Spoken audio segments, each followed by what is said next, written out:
ಅವರಿಗೆ ಅಲ್ಲಿ ಏನಾಗುತ್ತಂದರೆ ಅವರ ಒಂದು 3-4-5 ವರ್ಷದ್ದು ಐ ಥಿಂಕ್ ಒಂದು 4-5 ವರ್ಷ ಅಂತ ಅವ್ರು ಹೇಳ್ದಂಗೆ ನೆನಪು ನನಗೆ. ಆ ಒಂದು ಚಿಕ್ಕ ಮಗು ಅವರ ಹತ್ರ ಇರೋದಿಲ್ಲ ಅಂತ, ಎಲ್ಲೋ ಅದು ಮಿಸ್ಸಿಂಗ್ ಆಗಿರುತ್ತೆ ಅಂತ ಹೇಳ್ತಾರೆ ಅವರು. ಆಗ ಫ್ಯಾಮಿಲಿಯವರು ಮತ್ತೆ ನೈಟೆಲ್ಲ ಹುಡ್ತಾರಂತವ್ರು, ಎಲ್ಲೂ ಕೂಡ ಸಿಗಲ್ಲ ಅಂತವ್ರು.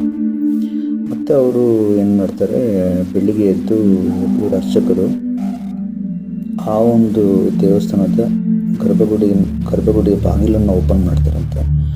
ಆ ಒಂದು ಓಪನ್ ಮಾಡೋ ಸಂದರ್ಭದಲ್ಲಿ ಅವರಿಗೆ ನಂಬಲಿಕ್ಕೆ ಆಗದಂಥ ಒಂದು ಆಶ್ಚರ್ಯಕರ ಒಂದು ವಿಷಯಗಳನ್ನ ನೋಡ್ತಾರಂಥವ್ರು. ಅದೇನು ಅಂತಂದರೆ, ಯಾವ ಮಗುನ ಈ ಒಂದು ಫ್ಯಾಮಿಲಿ ಮತ್ತು ಇವರೆಲ್ಲ ಸೇರಿ ಹುಡುಕ್ತಾ ಇದ್ರು, ಇಲ್ಲಿ ಕಾಣ್ತಾ ಇಲ್ಲ ಅಂತ ಹುಡುಕ್ತಾ ಇದ್ರು, ಅದೇ ಮಗು